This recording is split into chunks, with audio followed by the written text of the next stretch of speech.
4, 3, 2, 1. Broadcasting live from the Newsmax studio in New York City. A fusion of politics, commentary, entertainment, and sports. Steve and his team bring you the latest news and opinion now. Here is Okay, say again, please.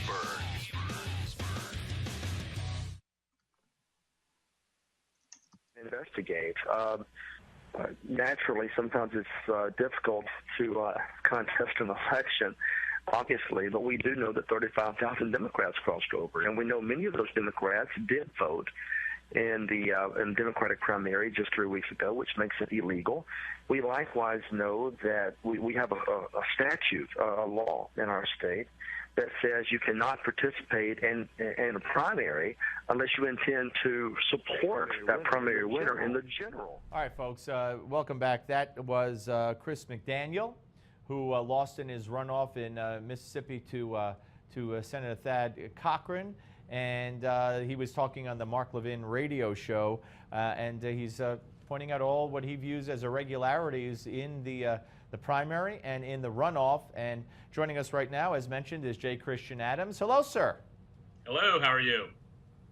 Great, always good to talk to you. Thanks for coming back. So what is going to happen here? Does McDaniel have legal points?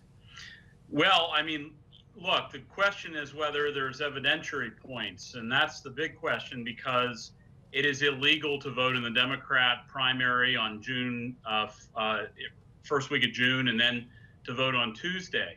Now, a lot of people are saying that there's lots of people who broke the law and voted in the first Democrat primary and then voted in the Republican primary. And if that's the case, then there's clearly an argument that could be made.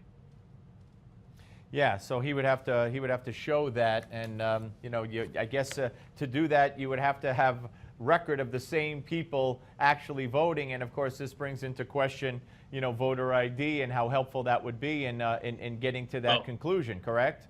Yeah, that's a great point. Voter ID, this shows you how important voter ID actually is. Everybody always says, all the critics, that, what voter ID wouldn't have stopped this or that event. Well, I'll tell you what else voter ID does. It doesn't get enough credit, and that's to help prove court cases. In other words, let's just pretend that some voter says, well, that wasn't me that voted. That wasn't me that's showing up twice in the records. You can say, aha, but we have voter ID in the state. So it helps infuse credibility to the entire system of election integrity, not just that one little thing that everybody thinks it relates to. So it's a very important thing for a lot of people. Yeah, no, obviously. And how do you feel about these flyers? John Fund posted this on National Review on Wednesday, and there were flyers out there that the Tea Party intends to prevent blacks from voting on Tuesday. This was obviously in advance of the runoff, and it basically portrayed Senator Cochran as a civil rights advocate and champion, and let's just say it portrayed Chris McDaniel as less than that.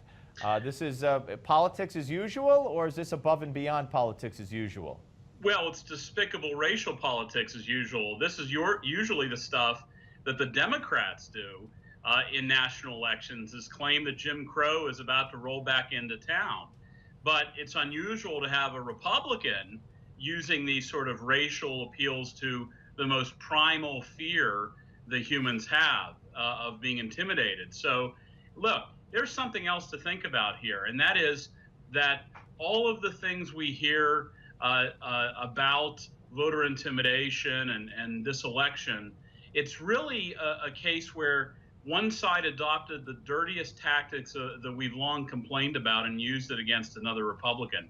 If they only fought so hard against the Democrats over racial stuff. Yeah, no, and again, I have no proof as to who put these flyers out. And John Fund just asked the question, is this the flyer that got Thad Cochran elected? And he said it was distributed in heavily black precincts. I don't know who was responsible for it. All right, let's move on if we can. And we're talking to J. Christian Adams here on the Steve Malzberg Show. And let's talk about the IRS scandal, the testimony by the commissioner of the IRS in response to questions. I mean, let's put aside for a second the Democrats cheerleading for this man. But let's talk about the legality of what's going on here. Of course, it would take a Justice Department, as you well know, to intervene. They're already conducting a criminal investigation. I know you're not holding your breath, and I'm not holding my breath for any charges to come down from the Justice Department. But what are we seeing here in terms of legal, illegal use of the IRS and following of procedures or not following the procedures by the IRS as far as what you have viewed so far? Well, there's so much we could talk about. There's dishonesty, there's abuse of power, there's ideological targeting, there's dishonesty to Congress, there's lies, there's White House spin. But, you know, look at the pattern. Remember back to day one of this scandal when President Obama got out there and said he's going to get to the bottom of this? And that was it. It was a one-day deal. And thereafter, the familiar pattern began. Google conspiracy theories, Republicans, IRS. The next White House spin became, this is some vast conspiracy. You know, we've turned over documents. Oh, the hard drive crashed. It's simply a laughable explanation for what was going on. Here's what was happening in the IRS. It's really, really simple. Everything flows back to Citizens United. Citizens United was a Supreme Court case that upheld free speech of Americans to engage in the political process. The Obama administration, and particularly President Obama, mocked the decision. If you remember the State of the Union address. I remember it very well. Yeah. That's right. And so I didn't mean to interrupt you. He stood there and he scolded the Supreme Court for making the wrong decision. And Justice Alito sat in the audience shaking his head saying, not true, which marks the second time the audience in a House of Representatives has shouted, you're a liar. The justice whispered it. Joe Wilson stood up and yelled it. So look, it all goes back to Citizens United. And so what happened is this abusive government started cooking up ways to get around the Supreme Court, to get around free speech rights, and find ways to target people when the Supreme Court said they couldn't. That's what the IRS scandal is. It's nothing more complicated than that. Yeah, well, very true. But who's going to be held responsible for this? Nobody is. You know, nobody's going to be held responsible for it. Yeah, there's not going to be anybody held responsible because that would take a Justice Department that is not part of the problem. And this is a Justice Department that received from the IRS a list of groups, private tax information, were sent to the FBI to start cooking up criminal charges against Tea Party groups, against conservative groups. So the Justice Department is ankle deep in this scandal in the first place. So get over it, folks. Nobody is going to be held responsible for it. It's simply a symptom of an out-of-control government that is abusing power.